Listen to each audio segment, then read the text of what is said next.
ያለምንም የዋጋ ጭማሪና በጊዜ ያለመረከብ ፍራቻ ሳይኖሩቦት በዲፕሎማቶች መንደር ሳር ቤት እንዲሁም የቤተ መንግስት ጎረቤት በሆነችው አዋሬ ላይ ቅንጡ አፓርትመንቶችን እነሆ እያለን ነው። ከ81 ካሬ ጀምሮ እስከ 4 ሚሊዮን ብር እውነተኛ ቅናሽ የተደረገባቸውን መኖሪያዎች 20% ቅድመ ክፍያ ብቻ በመክፈል የግሎ ማድረግ ይችላሉ።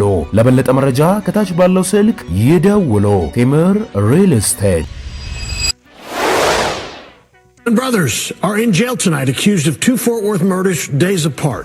Court documents reveal a bizarre set of circumstances leading to the first fatal shooting. However, a witness told ሰላም ክብራትና ክብራን ሊሳድስ የዜና ቻናል ቤተሰቦቻችን በድጋሚ ተገናኝተናል። በጣም የሚገራርሙ መረጃዎችን ዛሬ ይዤላችኋለሁ። 3 በጣም ጣፋጭ መረጃዎች ናቸው የተያዙት። ከነዚህ መካከል አንደኛው በአሜሪካ 2 ወንድማማች መንትያዎች ናቸው። 2 ወንድማማች ሀበሾች በአደገኛ የግድያ ወንጀል በሚል በቴክሳስ ፖሊስ ቁጥጥር ስር ውለዋል እና የነዚህ ልጆች ከግድያ ጋር የተጠረጠሩበት ነገር ስትሰሙት በጣም ነው የሚገርማችሁ። እዚህም ሆነን እዛም ሆነን ይሄ ቂም በቀል ነገር አሁንም ድረስ ብዙ የሚያስቸግር ኢትዮጵያዊ ነገር እንዳለበት እዚህ ውስጥ ያላችሁ ክብራችን ተዋርዷል በሚል በበቀል እርምጃ የሄዱበት መንገድ እንደሆነ ነው ፖሊስ የሚናገረው። እነዚህ 2 ኢትዮጵያውያን እነማን ናቸው? እንደገናም ደግሞ ምንድነው ወንጀሉ የሚለው በአንድ ሰው ብቻ አይደለም ከአንድ በላይ በሆኑ ግድያዎች ናቸው የተጠረጠሩት። ስለዚህ እነዚህ 2 መንትያ ወንድማማቾችን በተመለከተ መረጃ ይዤላችኋለሁ። እሱን በዚህ ፕሮግራም ላይ አካትቼላችኋለሁ። በሌላኛው ደግሞ ከእስራኤል ተነስቶ አንድ አውሮፕላን ኢትዮጵያ ውስጥ በስውር ወይም ደግሞ በማይታይ መልኩ ገብቶ የሆኑ አንዳንድ ከዚህ ጋር ተያይዞም ደግሞ የተነሱ ያሉ ውዝግብ የተነሱበት አለ እና ለምንድነው ይሄ አውሮፕላን ዙሪያ ላይ ውዝግብ የተነሳው የሚለው ነገር በደንብ አድርገን እናያለን። ከምስራቅ አፍሪካው ፖለቲካ አሁን ካለው የዓለም ፖለቲካ ጡዘት አንፃር የዚህ አውሮፕላን ጉዳይ እንዴት አንድምታ ሊፈጥር ይችላል? ቀላልም የሚባል አይደለም አንድምታው። ስለዚህ ይሄንን አውሮፕላን በተመለከተ እንግዲህ ሶማሊያም ሌሎቹም በተለይም መካከለኛ ምስራቅ ላይ ያሉትም ሀገራትን በጨምሮ ማለት ነው በኢትዮጵያ ውስጥ ይሄን ጉዳይ አይተናል፣ አግኝተናል፣ መረጃ አለን የሚለው ነገር እየጨመረ መጥቷል። ስለዚህ በዚህ ዙሪያ ላይ ያስነሳውን ውዝግብ ሁሉ ጨምሬ እነግራችኋለሁ። በሶስተኛ ደረጃ የሶማሌላንድ የውስጥ ግጭት ተቀስቅሷል እየተባለ እየተነገረ ይገኛል። እንግዲህ በጣም በሚገርም ደረጃ በዚህ በሶማሌላንድ የሶማሌ በዚህ አይነት መልኩ ከጎኗ ያለች ወይም ዋነኛ ሀገር ናኝ ብላ የምታምነው ሶማሌ ከዚህ አንፃር የምትሰራቸው ስራዎች አሉ ወይስ ምንድነው የተፈጠረው? በሶማሌላንድ ውስጥ የተነሳው ግጭት ምንድነው? ወይም ደግሞ ከዛ ጋር የተያያዘው የፖለቲካ ቀውስስ ምንድን የሚያሳየው ነገር አለ የሚለውን በዚህ ፕሮግራም ላይ ይዤላችኋለሁ። ይሄንን እንደ መግቢያ ጠቆሚያችሁ ወደ መረጃዎቼ ልለፍ። መምህርና ጋዜጠኛ ዐቢይ ይልማ ነኝ። አብራችሁን ቆዩ። እውቀት ታላቁ እግዚአብሔርን ታከብራለች። ወደ አንደኛው መረጃ አለፉ ቤተሰቦቼ። በሶማሌላንድ ምንድነው የተፈጸመው እየተፈጸመ ያለው ነገር የሚለውን ነገር ብናይ ደስ ይለኛል። ምክንያቱም በሶማሌላንድ ግጭት እንዳለ እየተነገረ ይገኛል። ሶማሌላንድ እንግዲህ በውስጣዊ ግጭቶች አሉ። ልክ ነው። እውነታው ከ1991 ጀምሮ ነፃነቷን ያወጀች ሀገር ናት። ያው ራሷን ሀገር ነኝ ብላ የምትጠራ ሀገር ናት። በዚህም በዓለም አቀፍ ደረጃ ላይ እውቅና ያላገኘች ብትሆንም በቅርቡ እንግዲህ እስራኤልን እውቅና በማግኘቷ አንድ ምዕራፍ የከፈተላት እንደሆነ ትታወቃለች። ከዚህ ጋር ተያይዞ እንግዲህ በውስጧ ኤስኤስሲ ካቶሞ የሚባል ግጭት አለ እና በ2022 በምስራቅ አፍሪካ ከተፈጠረ ግጭቶች መካከል በዚሁ በሀገሪቱ በራሷ በሶማሌላንድ ምስራቃዊ ክፍል ላይ ያለ ግጭት እንደሆነ ይታወቃል። ከ180,000 ሰዎች በላይ አፈናቅሎ የነበረ እንደሆነ ይታወቃል። እንግዲህ ከዚህ ጋር ተያይዞ ያለው ነገር የነጻነት ትግል በሚል ሶማሌላንድ በ1991 ከሶማሊያ ነጻነቷን ስታውጅ ራሷን ከሌሎች ክልሎች የተለየች ሀገር ብላ ስታስበው በዓለም አቀፍ ደረጃ እውቅና ለማግኘቷ የፈጠረው ክራይሲስ እንደሆነ ይነገራል። ኤስኤስሲ ካቶሞ የሚባለው ግጭት ከ2022 እስከ 2023 የነበረ የምስራቋ ላሳኖድ የምትባል ከተማ አለች። እዚህ ውስጥ እንግዲህ ዱልባሃንቴ የሚባሉ ጎሳዎች አሉ። በሶማሊያ አንድነት እንዲቀላቀሉ በመጠየቅ ከሶማሊያ ጋር ከሶማሌላንድ ጋር ጦርነት ያደረጉ ናቸው። ስለዚህ እነዚህ ጎሳዎች የሚፈልጉት ከሶማሊያ ጋር አብረ መኖር ነው የሚል አይነት አንድምታ እንዳላቸው ይነገራል። ከዚህ ጋር ተያይዞ እንግዲህ ከ180,000 በላይ ሰዎችን ከቀያቸው እንዲፈናቀል ያደረገ ግጭት ነው ከ2022 እስከ 2023 የነበረው። ጎሳ ተኮር ውጥረቶች ናቸው እነዚህ። ስለዚህ ግጭቶቹ የጎሳ ልዩነቶችን፣ የክልል ፖለቲካን መሰረት ያደረጉ እንደሆኑ ይነገራል። ይሄም ማህበራዊ ትስስርን ያሳሳል ወይም ደግሞ በውስጡ ያለውን ነገር አደጋ ውስጥ ይጥላል ተብሎ ስለሚሰጋ የሶማሌላንድ ገዢዎች በጥንቃቄ የሚመለከቱት ጉዳይ ነው ተብሎ ይነገራል። ከዚህ ጋር ተያይዞ እንግዲህ ውጫዊ ጣልቃ ገብነት እንዳለም ይነገራል። የኢትዮጵያና የሶማሊያ ስምምነት እነዚህና ጉዳዮች የመሳሰሉ ጉዳዮች ውጫዊ ሁኔታዎች ናቸው።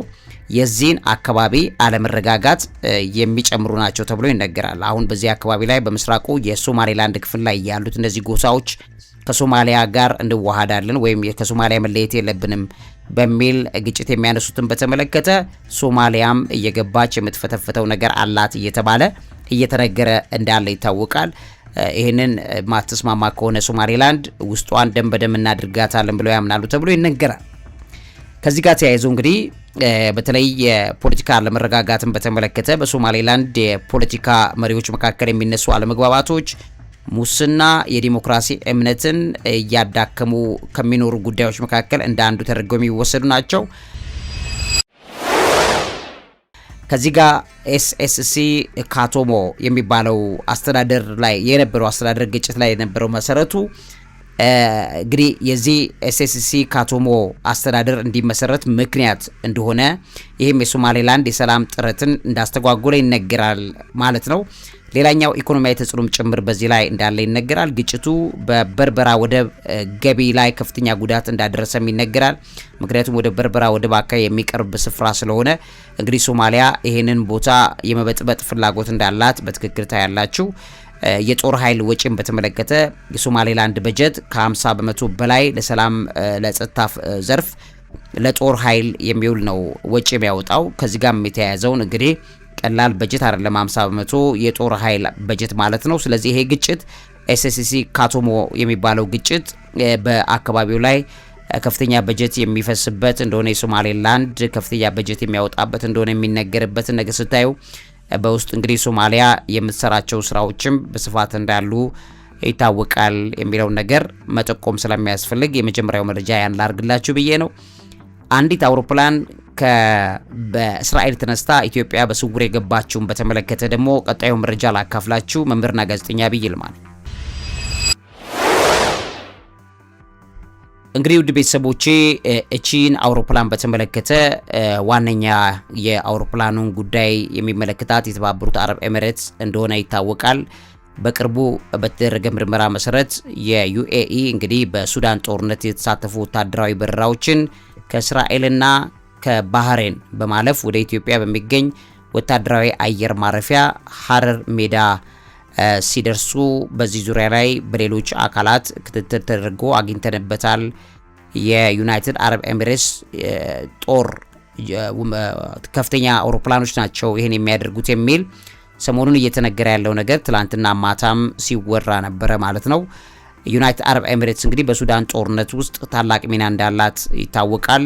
ይሄን ጦርነቱ ለማባባስ ሚና አላት። የሚድል ኢስት ኤ የተባለው ኤምኤኤ የተባለ አንድ የምርመራ ተቋም ይህንን ለማየት ያለው በሚል በደንብ አድርጎ ያስቀምጠዋል።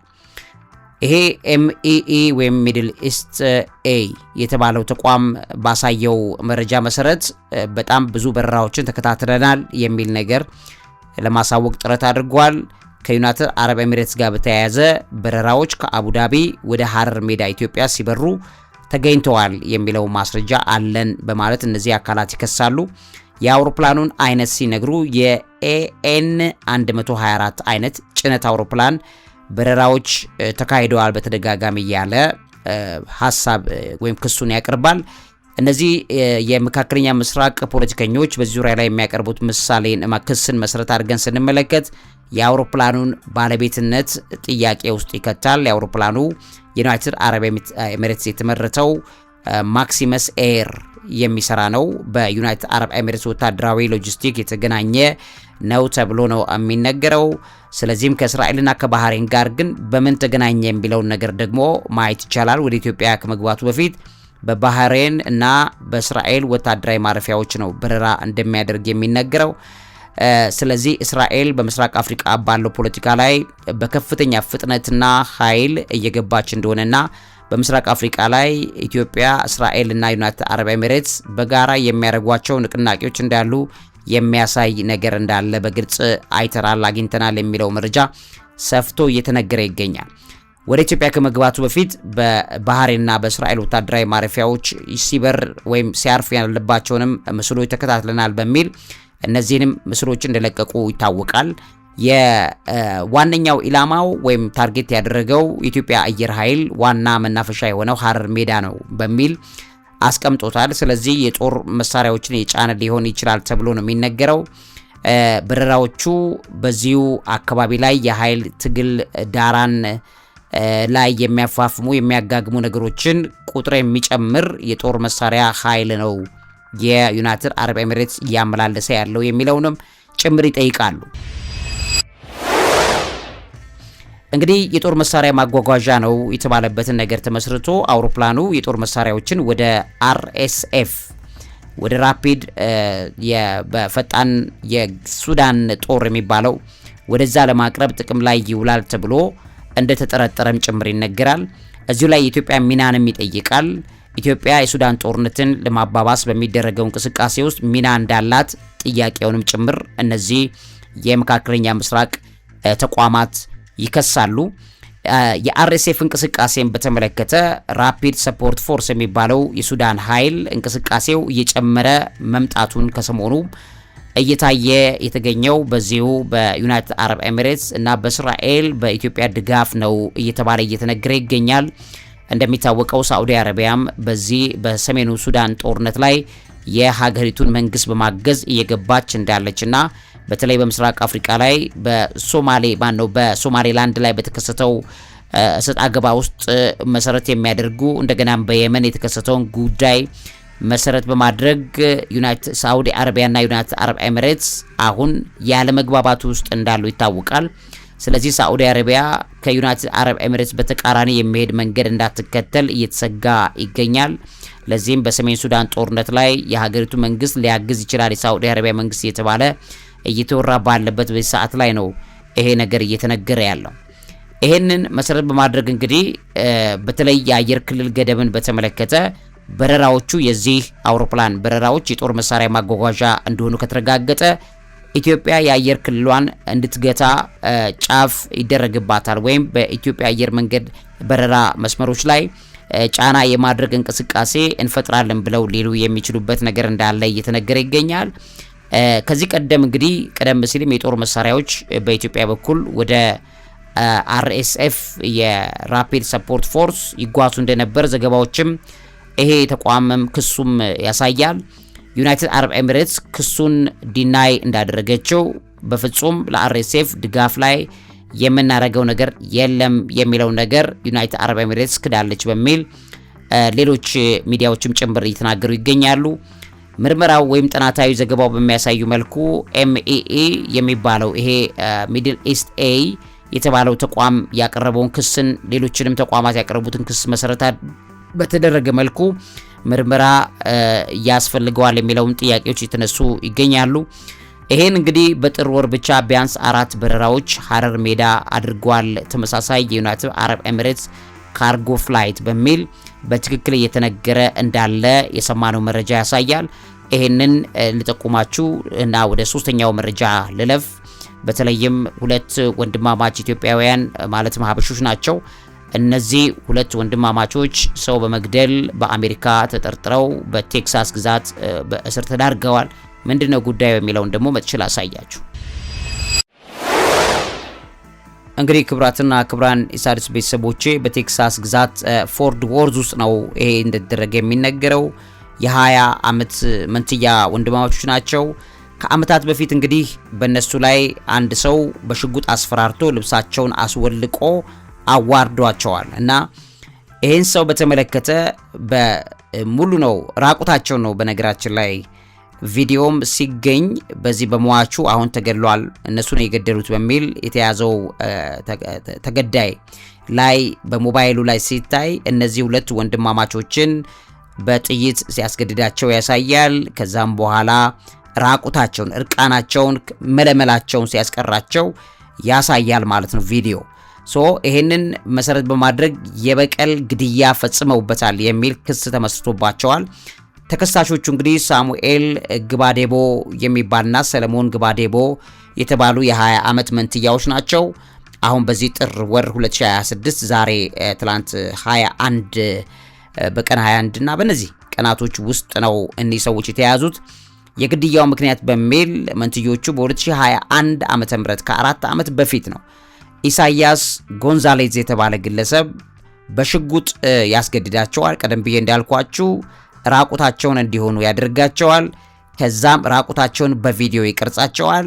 እርቃናቸውን እንዳሉ ቪዲዮውን ይይዝባቸዋል ማለት ነው። ይህንንም እንግዲህ በብዙ መልኩ 4 ዓመት ያክል በዚህ ጉዳይ ላይ ለበቀል እርምጃ ሲያሰላስሉ እንደቆዩ ይታወቃል። የመግደል ጉዳይን በተመለከተ ከዚህ ቀደምም ተመሳሳይ ማስረጃ አገኝቻለሁ ብሎ ፖሊስ ባለው መሰረት ከዚህ ቀደም የገደሉትም ሰው አለ። ስለዚህ የመግደል ልምድ አላቸው የሚለውን ነገር ፖሊስ እዚህ ላይ እንደ ክስ ያነሳል። ይህንንም በቀል ለመውሰድ ህዳር 30 ቀን 2025 ዓ.ም ጎንዛሌዝ በሚሰራበት ምግብ ቤት በመኪና ማቆሚያ ቦታ ላይ ተደብቀው በመጠበቅ ገድለውታል ተብሎ ሪፖርቱ ተነግሯል ማለት ነው። እንግዲህ ከዚህ ጋር ተያይዞ የፖሊስ ማስረጃዎች እየወጡ ይገኛሉ። ፖሊስ ግድያውን ሲመረምረው በሟቹ ስልክ ላይ መንትዮቹ በሽጉጥ ተገደው ራቁታቸውን ሆነው የሚያሳይ ቪዲዮ ያገኛል። ፖሊስ በፊታቸው መለያ ቴክኖሎጂ ወይም ፋሻል ሪኮግኒሽን ተጠቅመው በቪዲዮ ላይ ያሉት ሁለቱ መንትያዎች መሆናቸውን ፖሊስ አረጋግጫለሁ ብሏል። ተጨማሪ ክሶች ልጆቹን በተመለከተ መንትዮቹ ከዚህ ግድያ በተጨማሪ በህዳር 15 ቀን 2025 ዓ.ም ዳቫን ራንድልስ የተባለ የ19 ዓመት ወጣት በሌላ ቦታ እንደዚሁ በቂም በቀል ገድለዋል የሚለውንም ጭምር በተጠርጣሪነት በዚህ በሁለቱ ክሶች ተከሰዋል። አሁን ያሉበት ሁኔታ በተመለከተ በአሁኑ ወቅት ሁለቱም በግድያ ወንጀል ተከሰው በታራንት ካውንቲ በሚባል እስር ቤት ውስጥ እንደገቡ እየተነገረ ይገኛል ማለት ነው። የቂም በቀል ነገር እዚህም አለ እዛም አለ። ይሄ ነገር ብዙ ርቀት የሚያስኬድ አይደለም።